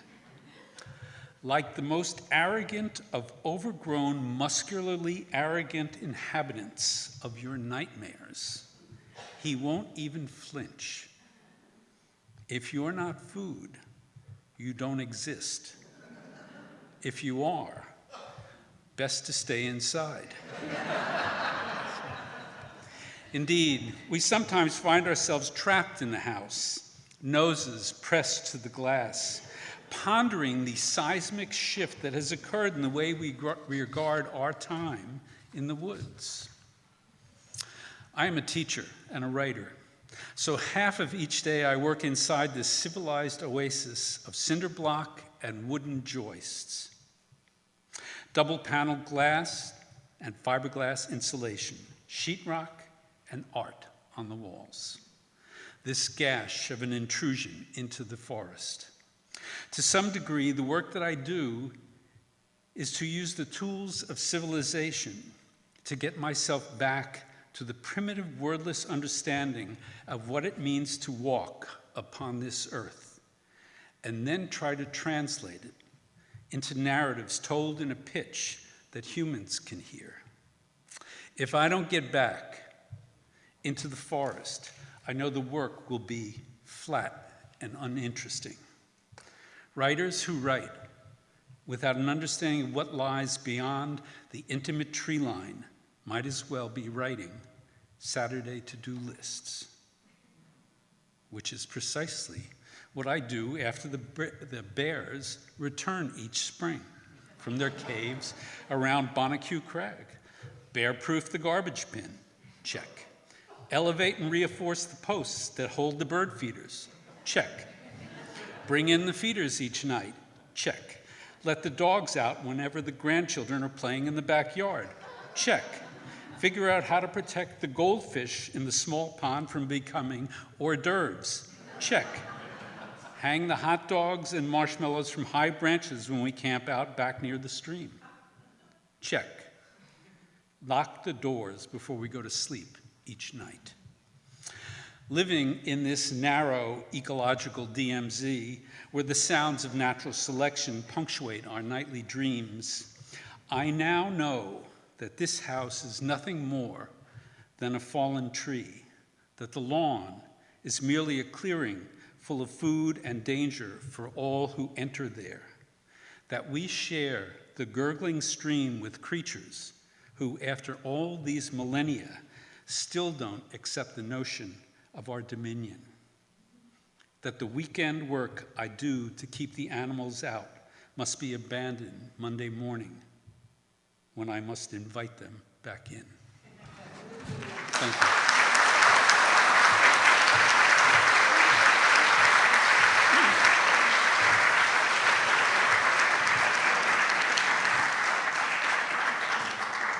Kathleen Donahoe is the author of the novels Ashes of Fiery Weather, which was named one of Book Riot's 100 must-read New York City novels, and Ghosts of the Missing, which is coming this February.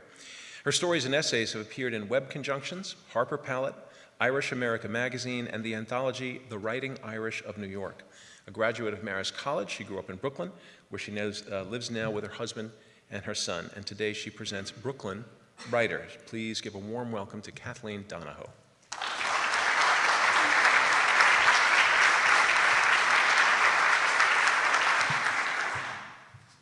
Montague Terrace is a narrow, tree-dark street lined with brownstones. It is in Brooklyn Heights, 1 block removed from the promenade, a walkway above the Brooklyn-Queens Expressway. Step onto the promenade, and there is the Manhattan skyline. There is the Brooklyn Bridge. I grew up in Midwood, the daughter of a New York City firefighter and a nurse. We lived 20 minutes from the junction, where Flatbush and Nostrand Avenues meet. Brooklyn College is there. My high school guidance counselor suggested I apply. Hell no, I thought. I am not going to college in the Junction. Instead, I went to Marist College in the Hudson Valley. After school, I imagined I'd find a small town, verdant and vibrant, with company and solitude in equal measures. Yet for years, I lived on Long Island, working stultifying jobs, writing a novel on weekends.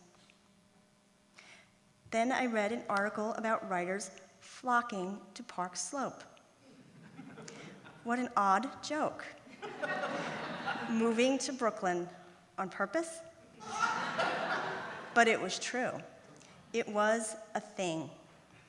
The Brooklyn writer. I guess I'll go back, I thought, genuinely annoyed. But by then, if I'd heard writers were moving to Narnia, I would have started knocking on the backs of wardrobes. In 2005, after 12 years away, I took an apartment on 7 Montague Terrace, a 5-floor walk-up with a single window and no oven. Since I'd come back to write, not cook, it was perfect. Friday and Saturday nights, I quit writing at 10 p.m. to visit Heights Books before its 11 o'clock closing. Cramped and lit like twilight, at the end of each aisle stood a stack of to-be-shelved books, some as high as my waist. Those of us browsing moved carefully around them.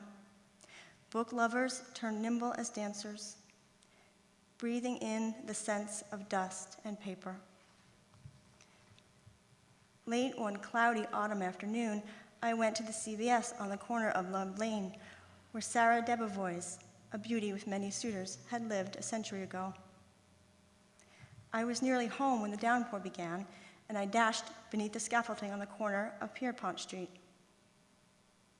A group came running off the promenade and sheltered with me. Italian, college-age, drenched and laughing. They began to sing. The chorus rose into the storm, fierce as light.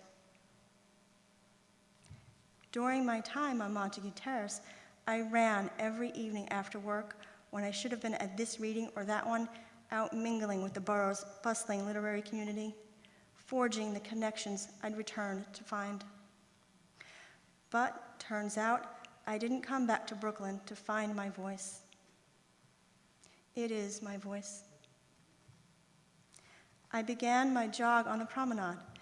In every season, tourists stood at its iron gate, staring across the East River at Manhattan. Always a few were pointing, their fingers twitching like a metronome as they tried to discern where the towers had stood. Sometimes I considered stopping, taking their wrists, gently moving their arms left or right. There, they were there. Because if you know where to look, if you know how, you can see them still.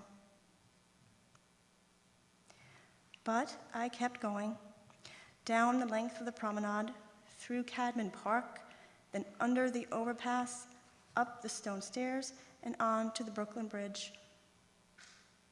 Winter evenings, I'd have it to myself. Men died during its construction. A woman, the widow of one of them, purportedly used it to leap to her death.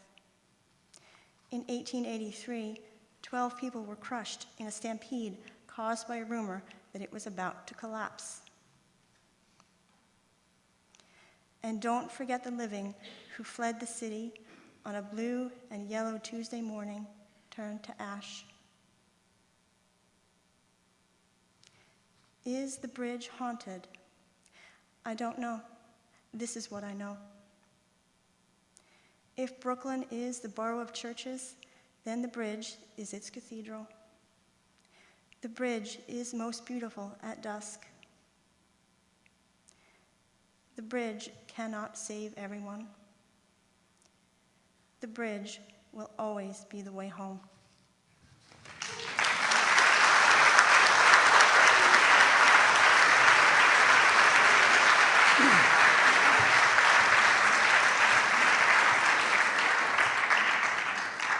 Michael Brandau is an author and journalist living in Greenwich Village, where he walks dogs to support his writing habit, and just because he loves dogs. His latest book is Gone Walkabout, Confessions of a New York City Dog Walker. Other titles are A Matter of Breeding, A Biting History of Pedigree Dogs, and New York's Poop Scoop Law, Dogs, Dirt, and Due Process. Michael has written on society, the arts, and canine culture for many publications, including the New York Times, the New Criterion, Village Voice, Gizmodo, Salon, Town and Country, and The Bark. Today he presents Home Alone. Please say hello to Michael Brandau.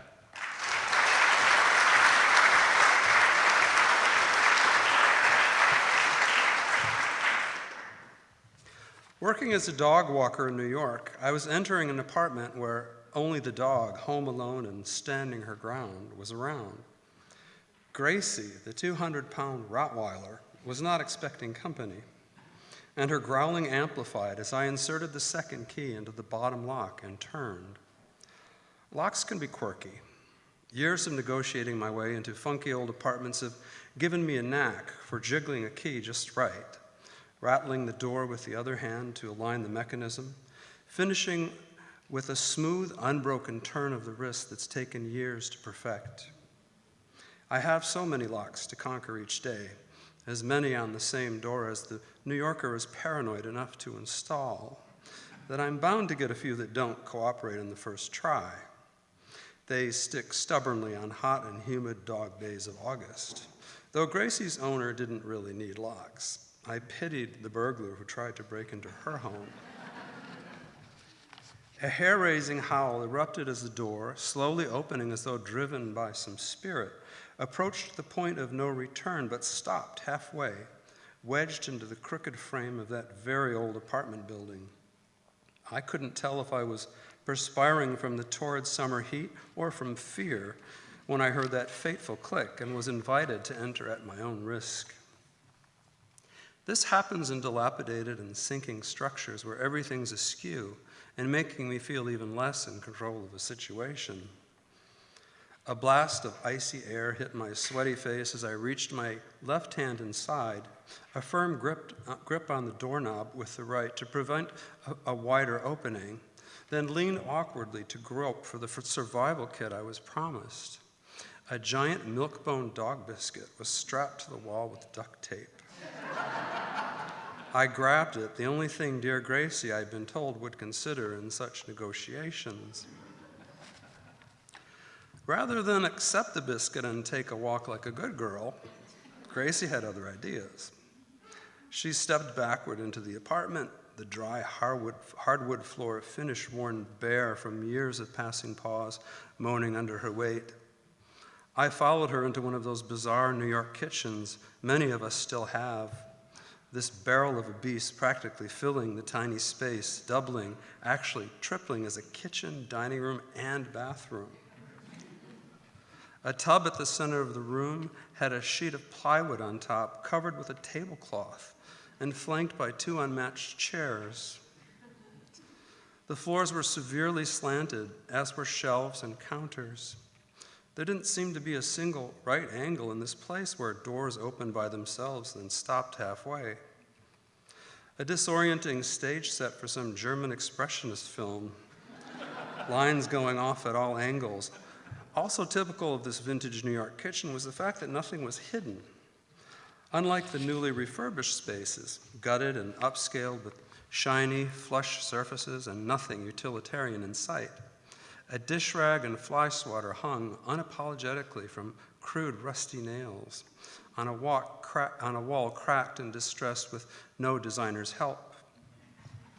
Sloping open shelves made of unpainted wood displayed a box of oatmeal, a bag of flour, jars of jam, cookies, potato chips, tins of tea, pots, pans, dishes, cups, glasses, and silverware, all in plain view and covered with the dust of the ages, all about to come sliding down in an avalanche of kitchen gadgets. The crowded scene showed how many people still live in this town. We kick and claw at each other to call these places our own, and are grateful to get them at any price. The informality and lack of pretense of interiors remind us that a New York apartment isn't so much a home as a refuge from our very communal lives and shared public spaces. These precious dumps are caves stuffed with whatever we can fit, dens we burrow into at the end of the day to lick our wounds.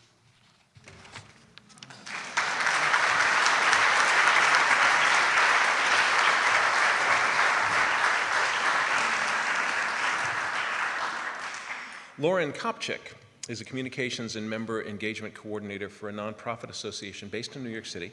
Previously, she was a columnist for the Poughkeepsie Journal's Trail Marker, covering hiking locations across the Hudson Valley.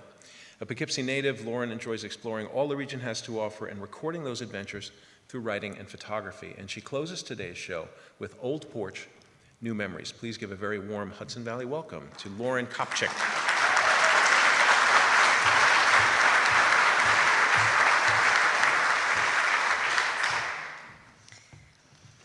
I stood on the porch of a white clapboard house with inviting sun yellow trim.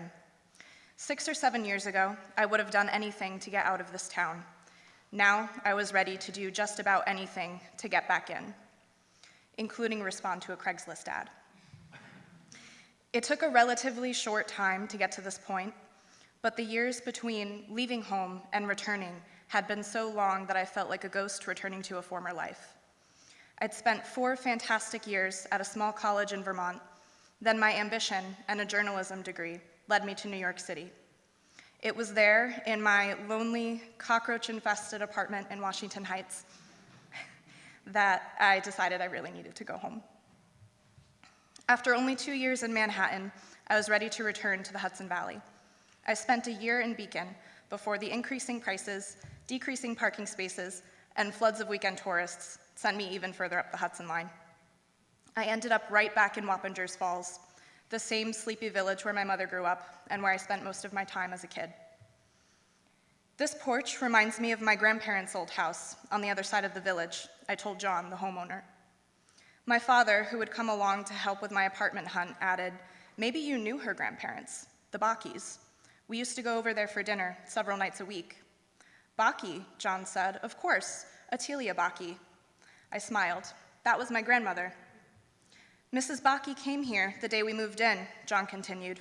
"She sent her husband to take a big old stove off my hands. Said this house belonged to her parents and that she had fond memories of many good meals here." Startled, I turned to my dad. "Is this the house that Nonni grew up in?" My father's eyes widened. "That's what it sounds like. I never knew which one it was. Your mother would know." My maternal grandmother, or Nonni, as we called her, died in 2011 during my senior year of high school. I was devastated when Mom and her siblings decided to sell her house, the one on the other side of the village, where she'd lived with my grandfather and cooked 2 generations worth of Friday night dinners. But while we may not have been able to preserve that house and those memories, I had a strong and sudden sense that I'd somehow been drawn to Nonni's childhood home to awaken other memories and create new ones of my own. Perhaps it was my grandmother who led me all the way to Vermont, then to New York City, and finally back home. Perhaps she knew this was where I belonged and that I simply needed to take my own route here. A few weeks later, in mid-November, my dad and I were rushing to get everything from the moving van inside my new old house because the forecast indicated the first snow of the season could start any minute. We discovered that my new landlord had left a welcome note with a surprise gift, a photocopy of an old black and white image of a large family, my family, standing on the very same porch. My mother, arriving to help with the last of my move, gasped as she got out of the car. "This is it," she said, her eyes welling. Mom rushed inside to look around, turning on lights in every room. "Your grandmother is watching over you," she said. And as I struggled up the porch steps with my last box, the first snowflakes began to fall.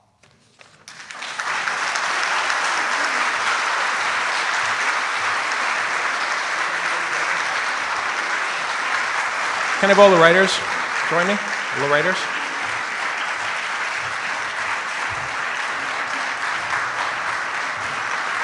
So,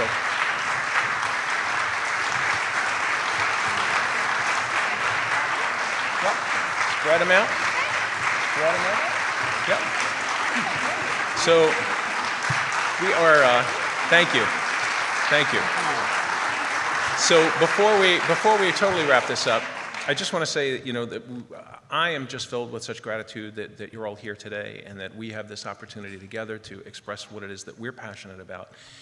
And I want to close the show with a poem from Ellen Bass, which is called "Don't Expect Applause." And this is our gift to you. And when I finish, you don't applaud. We're going to applaud for you. And this is a brief one.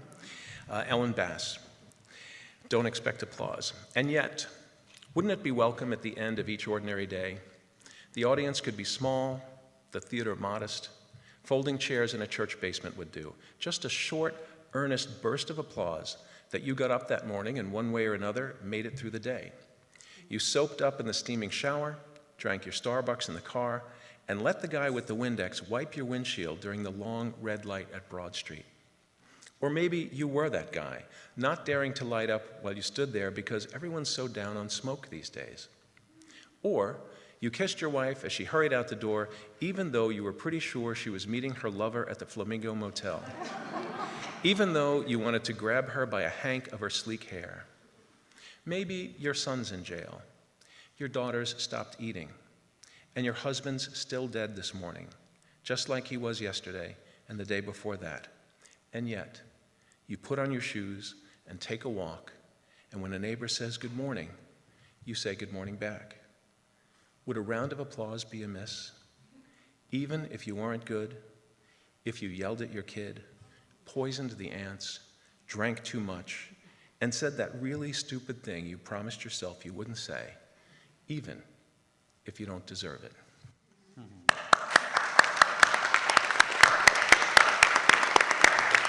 Thank you. Thank you again for joining us today, and please don't rush off. While we wrap things up, you can enjoy some refreshments and sip and nibble as you schmooze with the writers and each other and talk about reading and writing in libraries and those incredibly beautiful, well-priced books that are for sale at the cupboard. Edited videos of today's readings will soon be up on our YouTube channel, where I would encourage you to please subscribe, like our Facebook page, join our mailing list, and tell your friends about us. We are looking to expand all the time and feature new voices. And all of us really appreciate you being here today to support good writing and for spreading the word about the spoken word. And now we're going to do something that we've never done before and we never rehearsed, but bear with us. Watch this. Come on. Everybody forward. Up here.